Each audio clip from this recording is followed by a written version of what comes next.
Hello everyone and welcome to today's Cambridge University Press ELT webinar.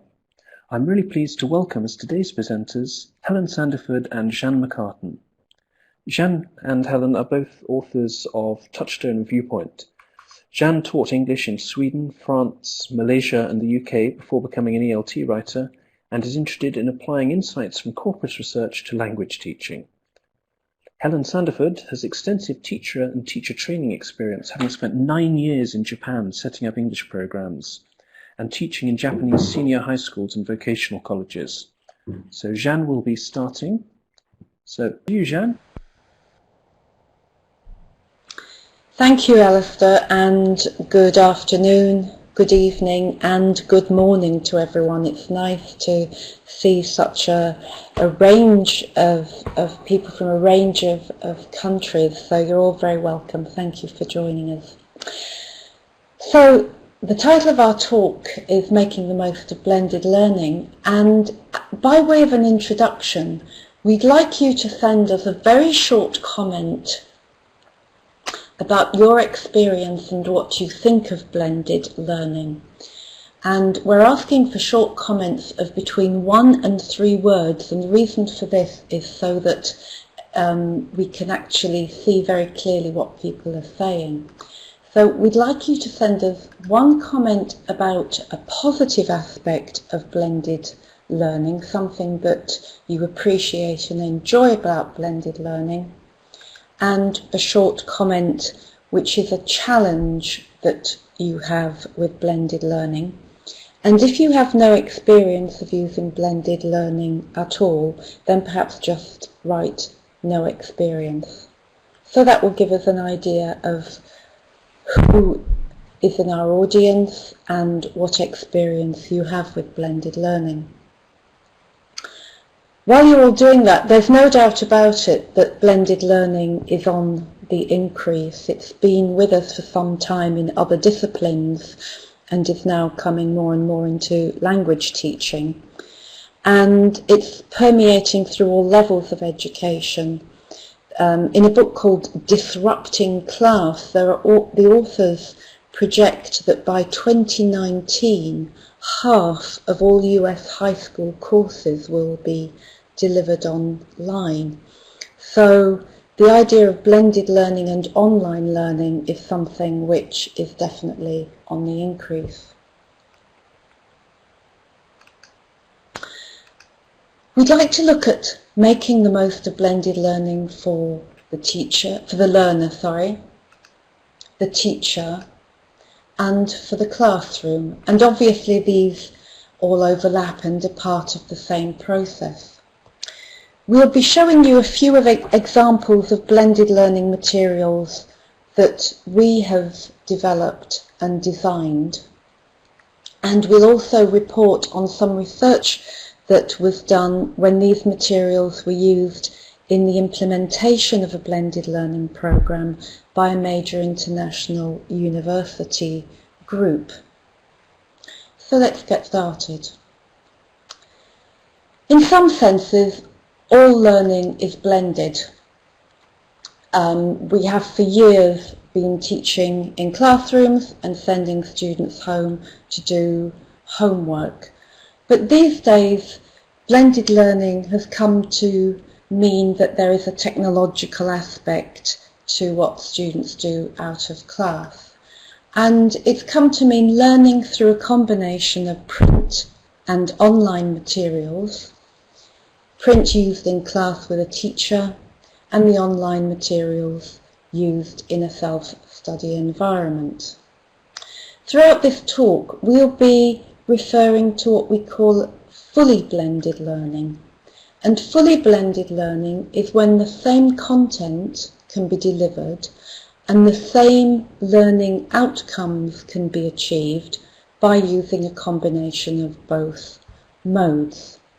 So in a fully blended program, the online material will contain all the material in the print, plus presentations of language and extra practice using a variety of media.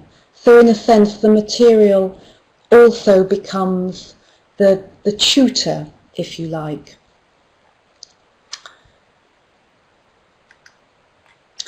It's perhaps worth saying what we don't mean by blended learning too. Blended learning, first and foremost, does not mean replacing teachers with computers. Quite the opposite. The teacher's role is crucial in a blended learning program. It doesn't mean that teachers lose overall control, even though students are doing a lot of work outside the classroom and students are taking on more responsibility for their learning. The teacher's role is to coordinate, manage and orchestrate the learning. So it doesn't mean letting students just get on with it and leave them alone when they are working online. And it doesn't mean that you have two separate programs, an in-class program and an out-of-class program. In some ways, we have to think of blended learning as two sides of the same coin. I think there are three basic uses of online time in a blended learning program. The first is preparation for class.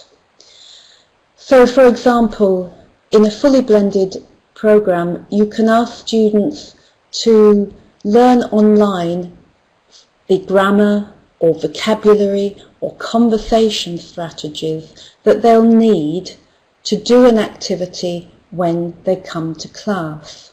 So the learning takes place mostly outside of the classroom, and the classroom is used for communication activities, sometimes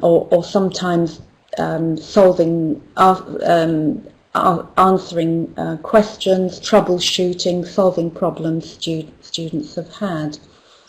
And this is often called the flipped classroom, where the learning takes place outside of the classroom and the practice takes place within it. And this was the way that the teachers who were using our materials, that in the research study that I referred to, this is the way that they chose to use the online aspect of the course. And of course, the online material can also be a rehearsal for class, because students are engaged in all kinds of activities, not just learning activities, but interactive activities in forums and blogs. So it's like a good rehearsal for what they'll be doing in class, and it gives them some planning and rehearsal time that students often don't get in class because there's simply no time. Online time can also be used for consolidation of class teaching, and this happens quite a lot if, for example, you have an online workbook. But in a fully blended program, you can ask students to review the teaching that you have done in the lesson. So perhaps you've taught a grammar structure in class time, and students can go and watch the presentation or video of that, of the presentation of that structure in the online material. Because blended learning doesn't always mean you either do something in class or online. It can mean you do it both in class and online, and there are benefits to doing both. And finally, online time can be used as an alternative to class or class activities. So in a fully blended model, you can have students do parts of the lessons online. One example that comes to mind is pronunciation.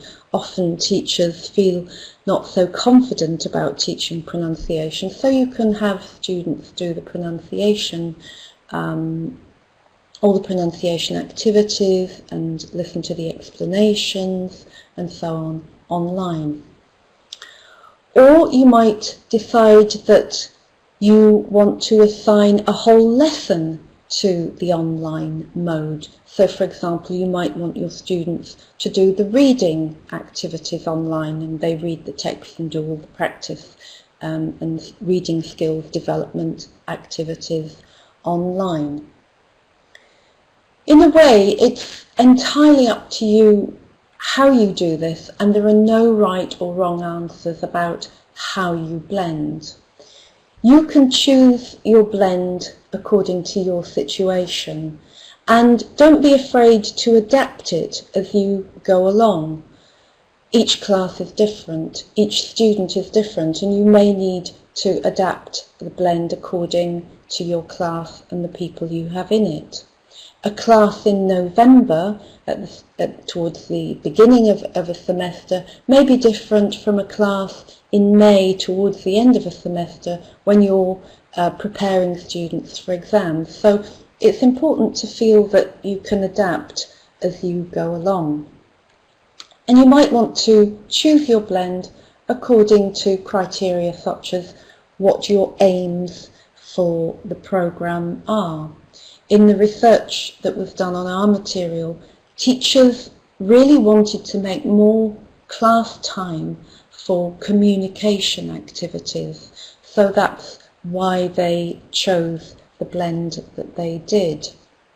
And there are good research reasons to do this. There's research which shows students do value class interaction with classmates as part of the learning process, and there's good SLA research to show that learners can learn when they are forced into communicative activities. I don't mean forced in a negative sense. I mean when they're involved in an activity where they have to communicate. So there are good reasons for making your class a time reserved for communicative activities.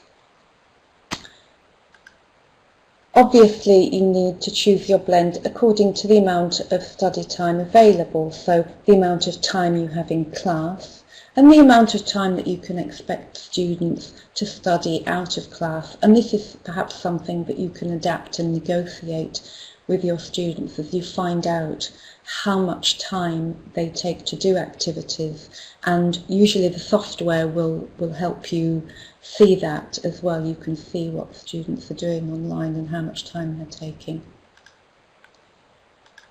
Obviously you need to choose a blend according to your students' needs. What is your priority for them at any one point? Are they weak in grammar? Are they strong in vocabulary? Are they weak in speaking but good in writing? And obviously their own learning styles and preferences are important. Are they happy to learn using the online material and come to class to practice? Does that suit their learning style, or do they prefer to have a live teacher doing the explanations that they can ask questions as they go along? And also don't forget your own teaching style and preferences. Some teachers prefer to teach grammar. Some teachers love to do communicative activities in class. It's important that whatever you do, that you keep some of the best bits for your class, because we want you to enjoy your job as well. Don't leave all the best bits of teaching out. So let's have a look at the learner.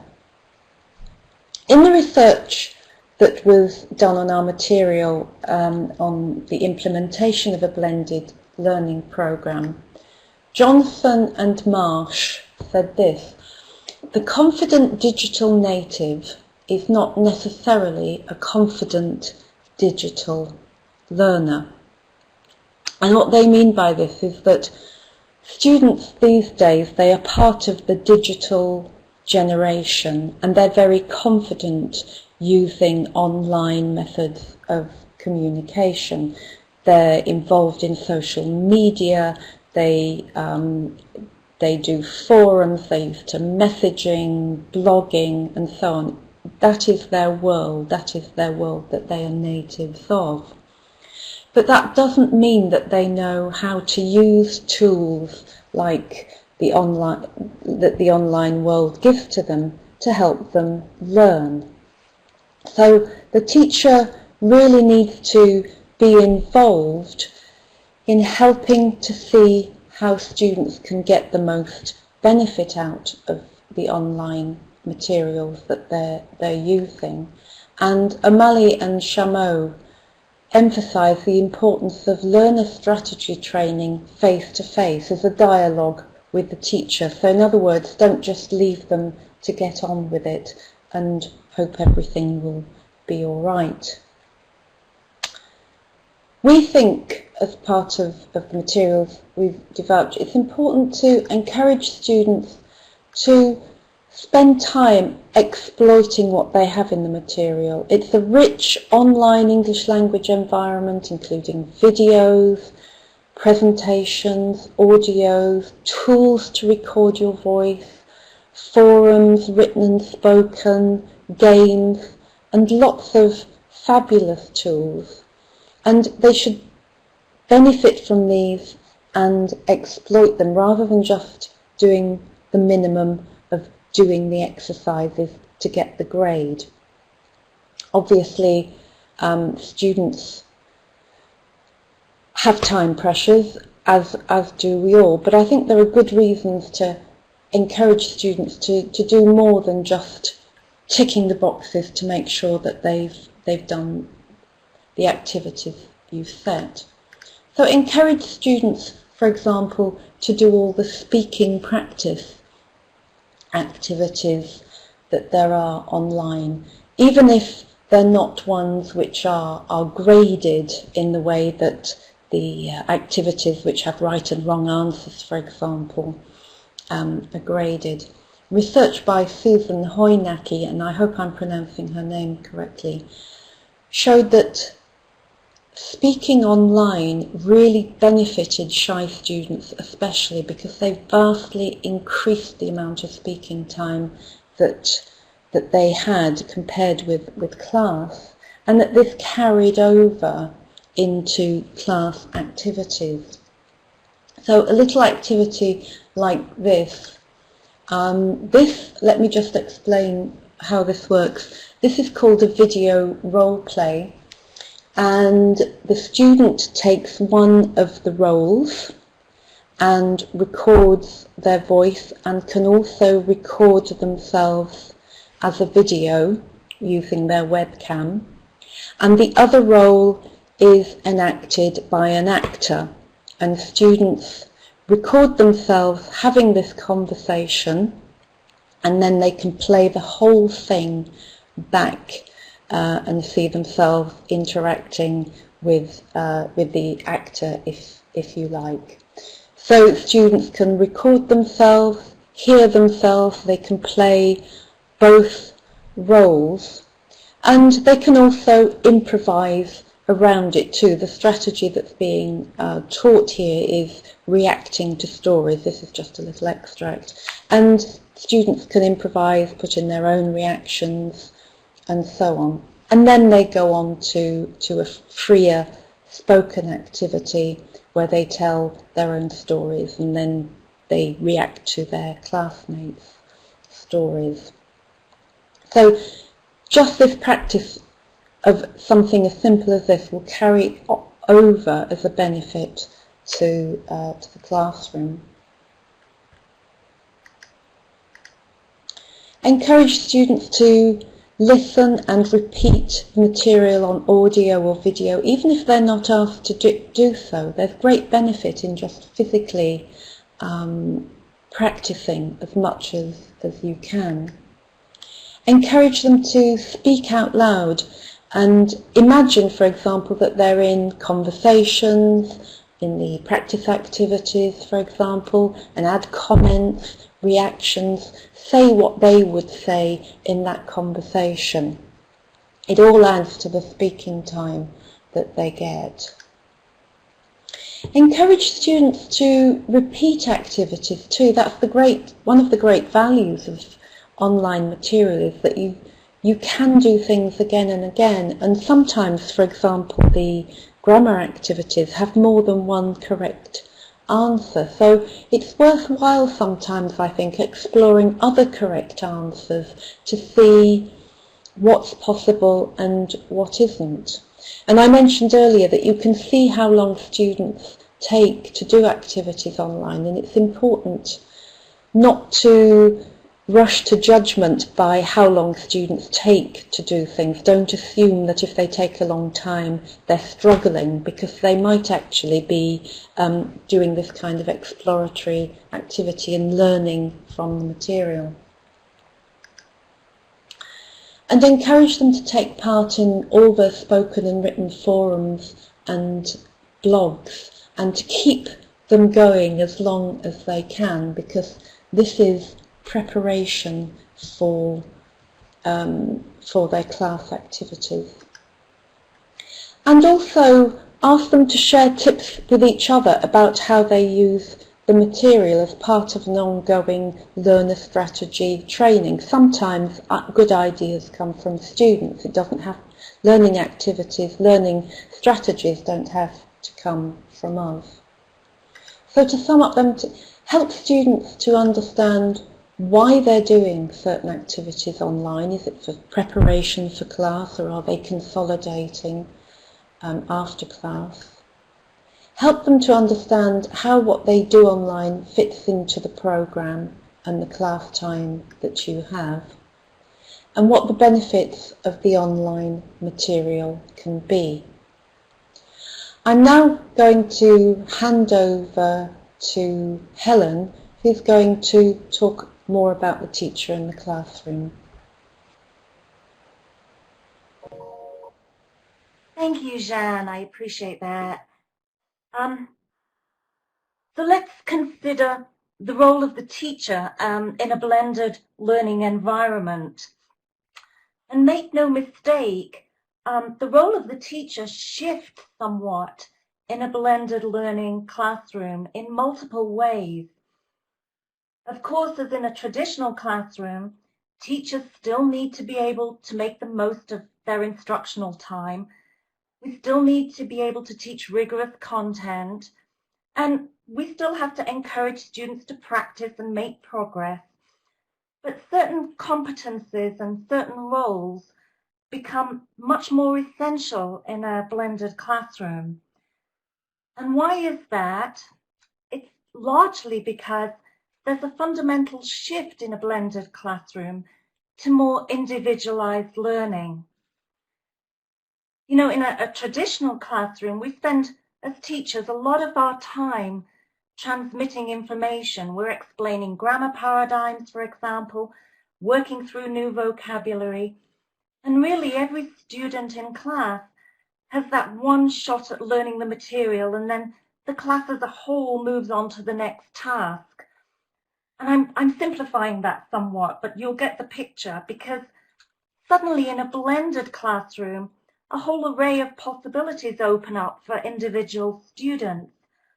Maybe students who've had a hard time understanding grammar can be assigned the task of watching grammar presentations online to prepare for class, or maybe as a review, while another subset of students can be assigned a completely different task. So in this way, the role of the teacher and the teacher's role as a manager of learning really becomes critical. Teachers need to manage learning paths for different students, for individual students, and be flexible with those plans in real time so that you can address particular needs as you progress through a course. And of course, with blended learning programs, we have excellent tools to assist us with that in terms of the data and analytics that learning management systems can provide. So you can track what students have done out of class, or how much time they've spent online, how successful they've been with particular activities, and then through the forums, both written and spoken, how well their communicative output is improving. And you can use this information to feed right back into the face-to-face classroom setting, because it can help you determine what now needs to be done in class. Do we need to focus on more grammar, more practice? Do we need to go back and review the vocabulary? And so you can see that the teacher is constantly managing the learning and guiding students in what it is they need to focus on. Which leads us into point 2 here, that blended learning is like having an opportunity for teachers to have a teaching assistant for each and every individual student. You simply can't accomplish everything in a traditional classroom setting that you can in a blended classroom. One of the common complaints teachers have in a traditional classroom is, how do I deal with multi-level or multi-ability classes? You know, it's always been difficult to juggle students that have differing abilities in the confines of a traditional classroom with, say, 30 or 40 students. I mean, how do you do that really? It's not an easy task. But now we can have a blended classroom, and what a boon that is to teachers to now have that teaching assistant, as it were. So when student A needs to go back and revisit a language presentation, student B can move on and do some more practice activities, and maybe yet another small group of students who've grasped the basics and are quite comfortable with the basics can be assigned more challenging blog or forum work, for example. But of course, this requires that the teacher is very familiar with the content online. You have to know what resources you have at hand so that you can assign them appropriately to the individual students. And in the materials that we've developed, we work very hard to ensure that there's a very close connection between the activities that you're using in the textbook in the classroom and the activities that students can find online at home, so that there's a genuine, seamless transition between the two. And that makes things easier for the teacher. It's quite difficult if you're teaching from material in class and then assigning activities ad hoc online from different sources. That becomes quite a tricky endeavor. So it really is quite useful to have everything embraced within one learning management system. And even in that scenario where you're using one learning management system and you have all your resources at hand, you still have to go through all that online material and orient yourself as to what is there and what is available. A third impact for teachers in a blended learning environment is that to a large extent, you can teach to your strengths and preferences. Referring back to the research report that Jeanne mentioned earlier from Johnson and Marsh, one teacher was quoted as saying, "There's a tedious part of teaching for me, the language presentation, when you've got to explain the structure of present continuous. That really is quite boring. The exciting part of teaching is in the activities and then watching students do them and eliciting correction and giving feedback. In other words, in a blended classroom, I'm able to remove the boring parts and maximize the more interesting part." Clearly for that particular teacher, his or her preference was not to explain the present continuous. I always thought present continuous was very exciting, but anyway, each to their own, right? But you can see the point. If something's not your strength, if it's not the bit you're passionate about, you can assign it to the blend. However, and this is a big however, we really have to check in with our class and students to make sure that the blend we choose really works for them. And I'll give you an example. My daughter recently was in a flipped classroom, and this was a math classroom in high school. And the teacher had flipped the classroom, so students were doing the concepts and presentation at home online, And then they were going into school and doing the homework activities in class. And there they had the opportunity, if they were struggling with a math concept, to ask the teacher questions. But for some reason, that particular flipped classroom model was not working for that group of students. And the teacher insisted it had worked perfectly well for every other class for the last 5 years. But for some reason, this particular group resisted it and struggled with it. And so the teacher did absolutely the right thing and completely switched the blend to suit that particular class of students. And she started to teach the paradigm in class so students could ask questions when they didn't understand, and they'd go home and do the practice activities. So while blended learning is an opportunity for teachers to use the blend according to their strengths and preferences, we have to prepare to be flexible and to allow that students' needs will sometimes override our own particular preferences in a class. So clearly, blended has a number of advantages for teachers. For the teachers who took part in the Johnson and Marsh focus groups, they reported that lesson planning was easier. And it's possible that that's the case because blended material can offer so much support for teachers, and teachers really have to pack far fewer elements into a class. In other literature on blended classrooms, teachers say that they tend to do more upfront planning over a longer time period. And this is rather than doing daily or weekly plans for class. They're planning upfront for the duration of the course. And that frees up their time to analyze student data from the online program and monitor individual student progress, which in turn enables them to adjust their instructional plans as they progress through the course. Another advantage is that clearly blended learning allows a great deal of flexibility in face-to-face classrooms. Either to have the class as a whole work on communicative activities, which is what a lot of teachers do. They often use the face-to-face class time to focus on those communicative activities. Or, as I mentioned previously, to allow students to work independently, maybe in small groups, on tasks that are suited to their particular needs. So a face-to-face classroom session can be extremely flexible. And of course, that allows teachers to really focus on individual student needs. And it's to such a degree that it's such an advantage. It leads to greater student satisfaction, oftentimes accelerated learning for students. That could in itself lead to lower dropout rates for some courses, and that indeed has been reported in some of the literature.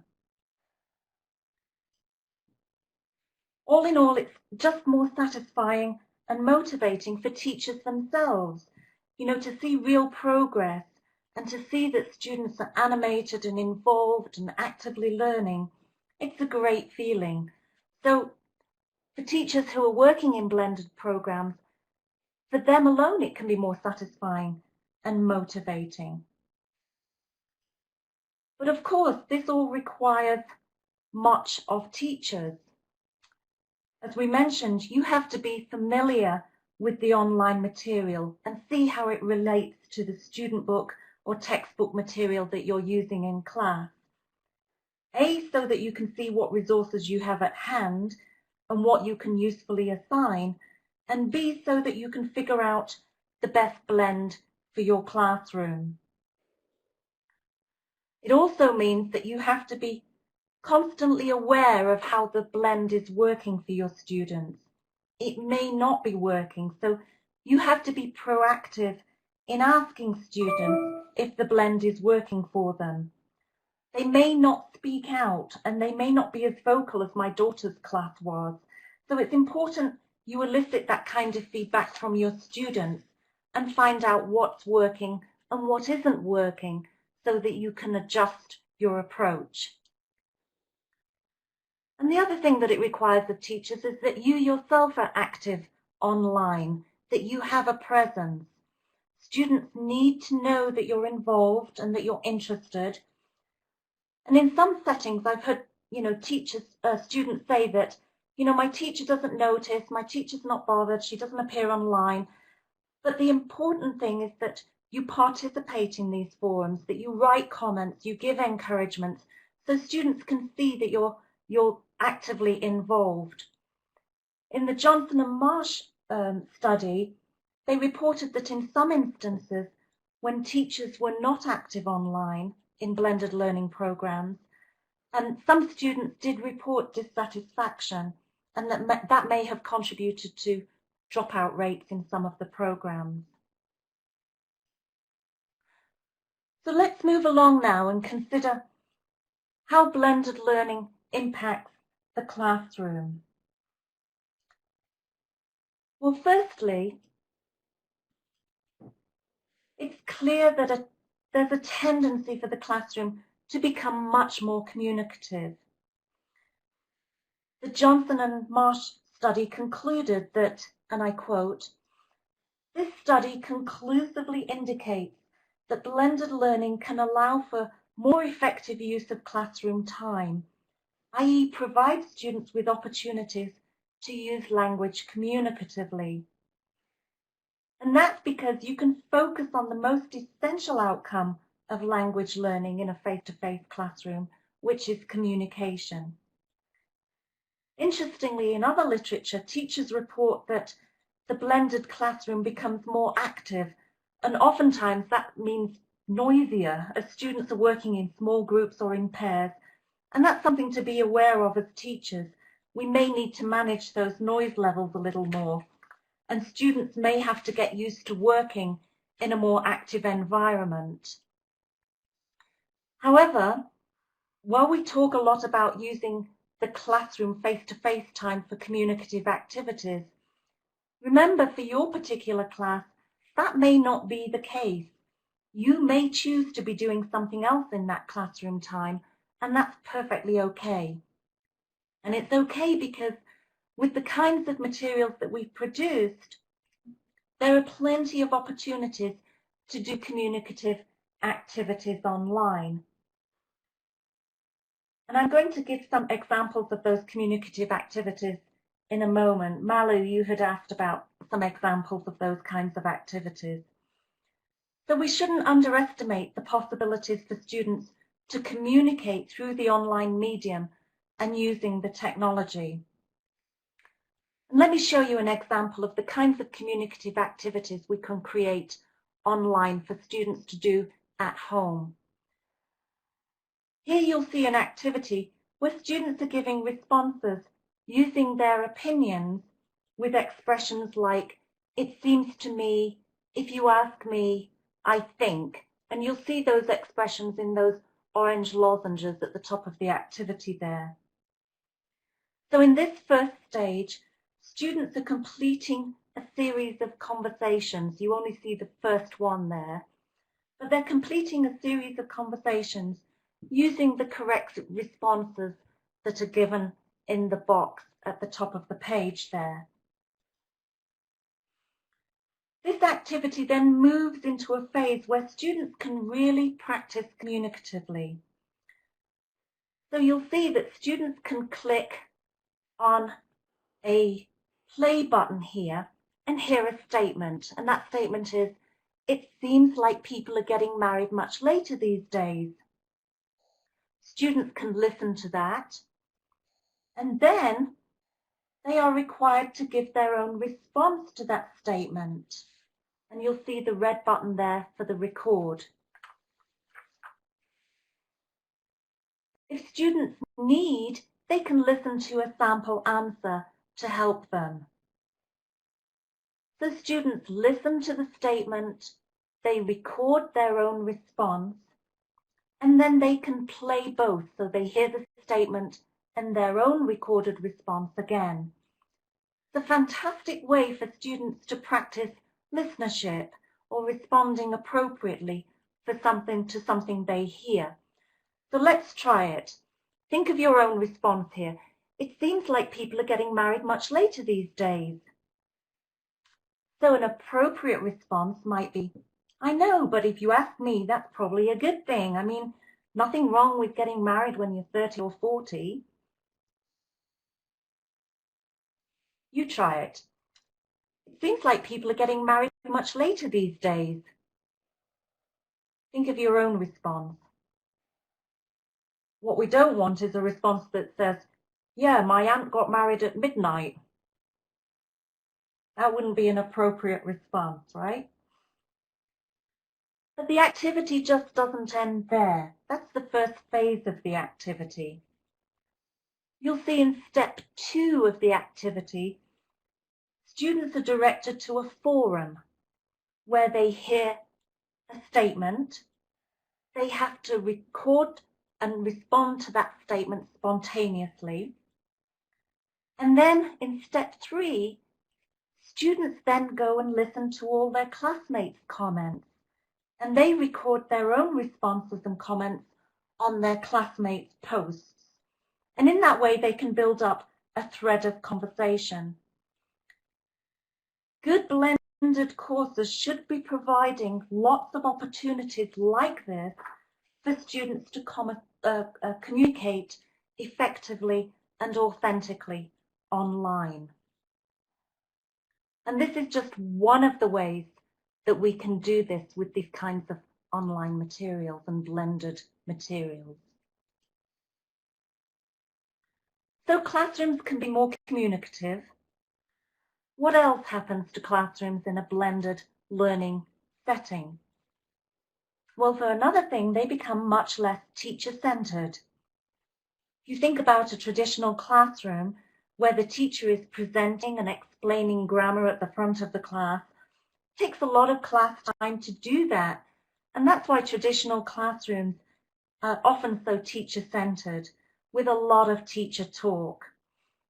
But in a blended classroom, there's much more time for students to be talking. If we manage that blend well, students can be asking questions, small groups and pairs can be working communicatively on activities that they need to do rather than activities that the class as a whole needs to do.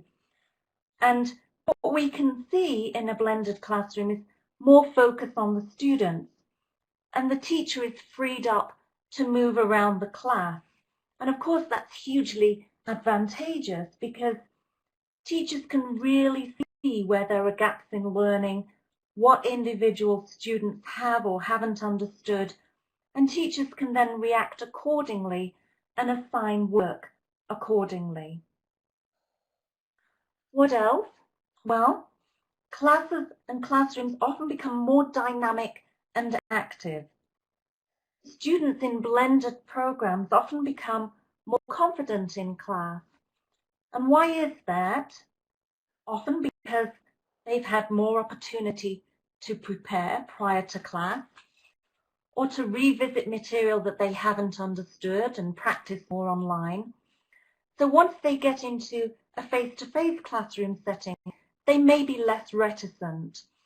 And when students become more confident, they're often more likely to take more control over their own learning and become more dynamic.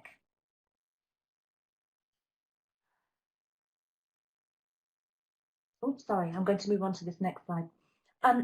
One of the features of blended learning material that we've created is to help students in that particular endeavour to become able to control their own learning pathway more independently, so that they can become empowered and take control of their own learning. So throughout our material, students are exposed to study tips, as an example we've given here on screen, tips that guide them and help them become better learners. And this is critically important in a blended environment. We're guiding students to become more independent learners. But as Jeanne mentioned earlier, just because students are familiar with technology, we shouldn't assume that they are confident learners. They need to learn how to manage their own learning, as it were. So that's one of our roles as teachers in a blended environment, is really explaining and helping students understand how to get the best out of blended and online learning materials. And so study tips can be very useful in that regard. It can give them hints on how to manage their learning, how to improve their study tips, their study habits rather. And in the same way, we provide a series of exam tips for students throughout the material so they can learn techniques and test-taking skills. And finally, finally, the classroom becomes a much more efficient place to learn because teachers are able to make effective use of class time and time that's focused on the key goals and the key needs of individual students. So to sum up, we can see that clearly blended learning programs can offer enhanced learning opportunities for students. There are just some things that can be done in a better way online.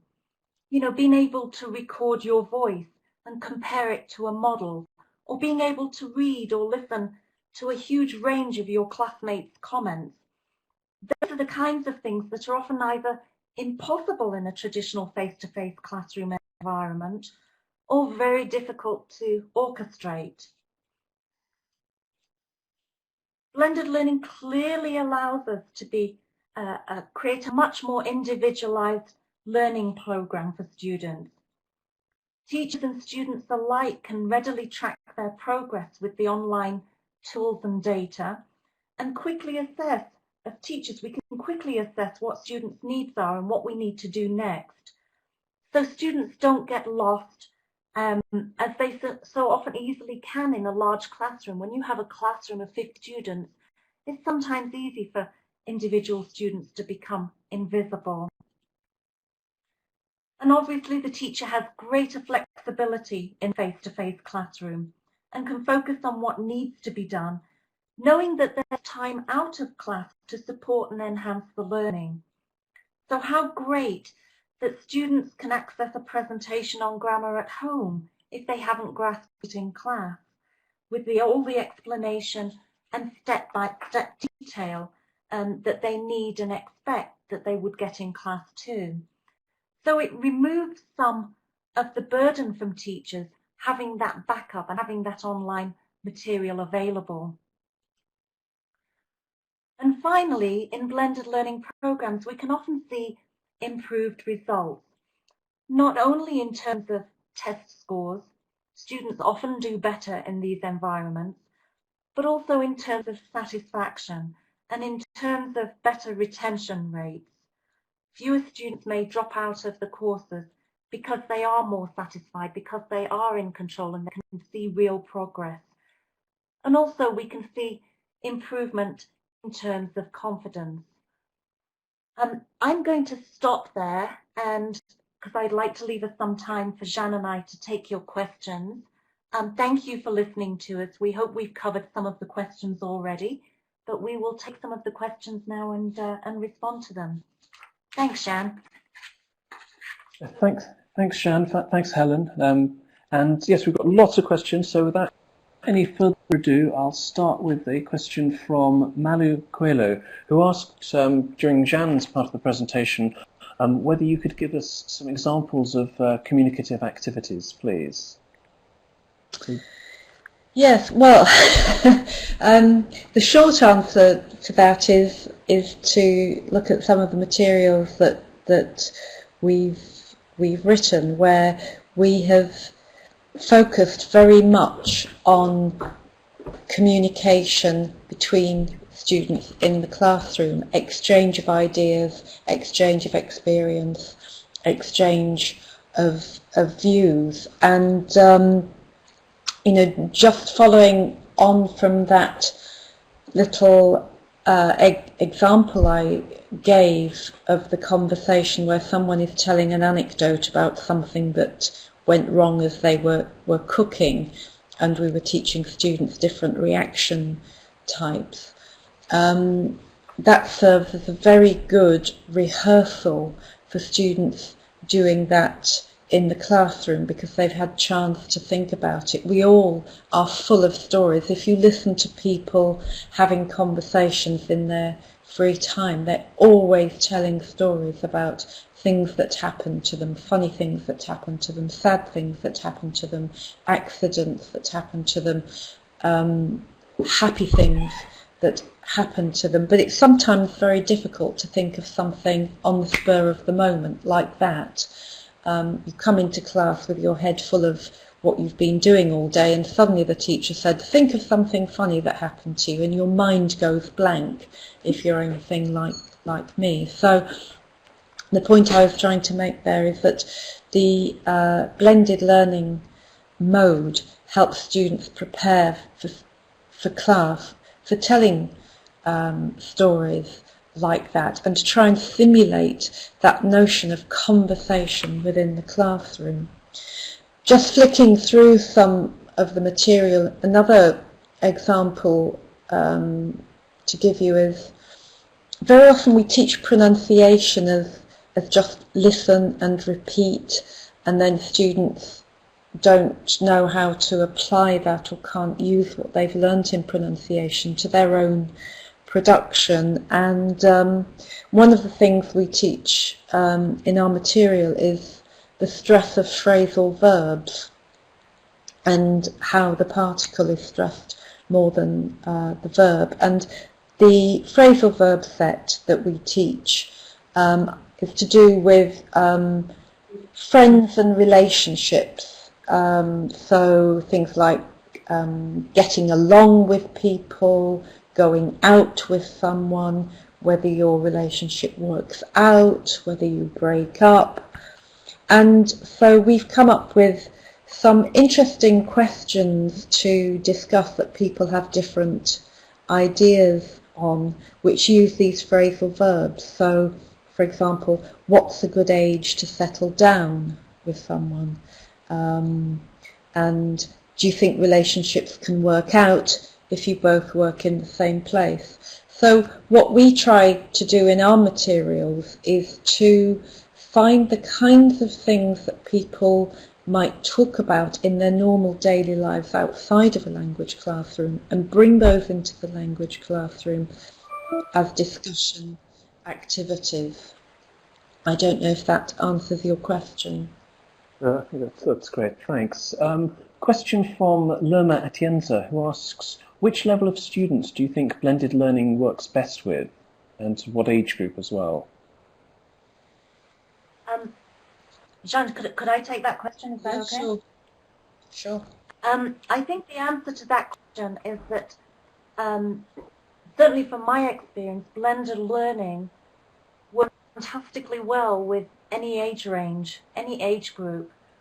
I have seen it work in elementary level, I've worked in high school, and I've seen it work for adult learners. So I think there's no age restriction. I think the caveat is that obviously with young learners, the role of the teacher in managing and orchestrating, helping students, those particularly young students, use the blended material and use them effectively is more critical. Once you have taught old students and young adult students and adult students how to use the blend and taught them some of the strategies for studying and learning and using the learning tips, they grasp it fairly quickly, and they probably don't need the same kind of in-depth and continual monitoring as younger students. But I think the blend will work great at all age ranges. And also at all levels, all language levels. I mean, we've certainly developed material from early beginner level right through to pretty advanced, and the material has changed, and there are different features in the more advanced materials from in the elementary levels, but we believe very strongly that that blended learning is a possibility for all language levels. Okay. Okay, thanks. A question now from Yun Ok-byun, who asks, what do you think the most important role of the teacher is in blended learning? The most. I think, well, I'll give one answer and Helen can give another. I think it's important for the teacher to be enthusiastic and involved in blended learning, and also to have, as Helen said, have a presence online so that the students can see that you're taking an interest in what they're doing online. And for example, when they're doing spoken and written forums, just participate in them as a participant, as a communicator, because that way you can give those activities status, if you like, and you can also help recycle the language that you want them to be learning. And so it's a way of helping along the development of the language, as well as developing communication and relationships with your students. I think it's a really interesting question, because I think with blended learning, there's a feeling oftentimes from teachers that they may become less important in the classroom because everything can be done online. You know, the presentations, the grammar, the practice, everything is there online, and somehow may usurp the teacher's role in the classroom. I think it's actually the complete opposite to that. I think in blended learning programs, the teacher's role becomes even more critical, and in some ways they're the rock behind which, you know, the sort of the orchestration of everything that goes on in a blended classroom. So I think the teachers managing the overall program becomes really critical, because ultimately the idea of blended learning is to help students become more independent learners, and to help students have an individualized learning track. But in order to facilitate that, and in order to help that, the teacher has to be there and be central to all of that. So the role of the teacher as a coordinator, as a manager, I think is ultimately critical in making a blended program work to its best for students. Okay, thanks. Got a question now from Philippa Scott, who says, the management time for blended learning programs can be an issue for teachers, as many teachers' hours are calculated by contact hours. How do we get senior managers to recognise the amount of admin involved, particularly in blended learning? Yeah, that's a very good question and very pertinent. I think there's no easy answer to this, because it all depends on who your senior managers are. But I think if you want to adopt blended learning in a large-scale institution, you have to have your managers on board, and they have to work alongside you as you with the pedagogical, educational hat on, and then with the administrative hat on, because you're quite right, it does mean that you're required to do things which are not necessarily in contact face-to-face time, and I think that has to be recognised in it. And I think basically it's a question of making them understand what it means. And there are huge advantages to any institution to having a blended learning programme, not least in our experience at least, is that the results improve.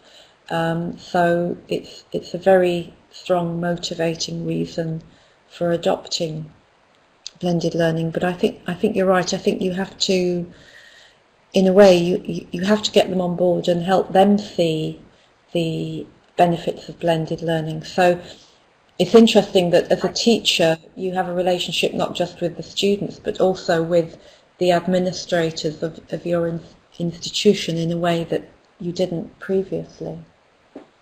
Helen, did you want to say? I would add to that also, Jeanne.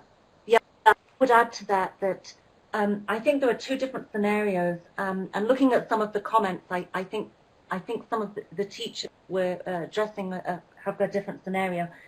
If you're working with a fully blended program that exists all within one hour,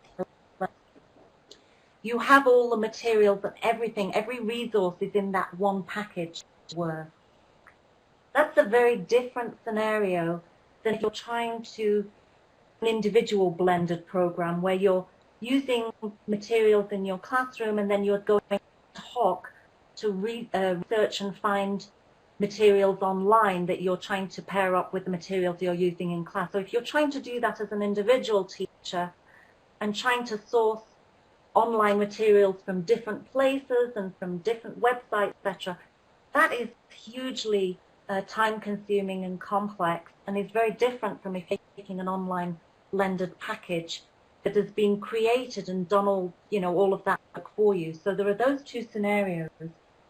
And then the research has changed somewhat that the planning time is shifting. So for teachers that are using fully blended programs, they tend to be doing more of the upfront planning, more of the planning upfront at the start of the program. That's freeing up their time during the course of the program, so they're able to spend more in classroom sort of tweaking and adapting Blend as they move along. And, teachers have always had to spend a lot of time out of class marking, checking work. I mean, it's the kind of profession we have to spend a lot of time out of class doing that kind of work. And I think in some ways, the blended learning in that regard, it streamlines a lot of the work that we have to do. Because, first of all, the analytics and data is extremely helpful, and it's all there for us to show how students are progressing. We can find that in the click of a button on the learning management system. So often those kinds of tasks are streamlined and easier. So I think absolutely Jeanne is right in the sense that, and the teacher that mentioned, there is a lot to do. But I think once we get familiar with the blended program and once we get used to using it, I think it can become much more streamlined, and it allows you to spend your time focused on those individual student needs. Okay, well, thank you both very much. I'm really sorry, everyone, but that's all we've got time for today. We've had so many questions coming in that I'll speak to Jeanne and Helen about whether we can find another way at some point to answer a few more of those questions. But thank you very much, everyone, for asking so many questions, for being so attentive and contributing to an absolutely excellent webinar. Thanks to my crack backroom team here of Charlotte, Johnny and Simon, and also Sarah earlier. And thanks most of all to our two wonderful presenters, Helen and Jeanne. Thank you very much, everybody. Don't forget, of course, thank you. Don't forget, of course, that the recording of today's webinar will be live on our blog by Friday. That's www.cambridge.org/ELT/blog. And someone's typing that into the chat right now, I'm very confident. We've got a webinar next week when Anna Witcher will join us to talk about using video tasks. That's a session called Putting Students in the Director's Chair. And you can sign up for that and all our other webinars by going to cambridge.org/ELT events.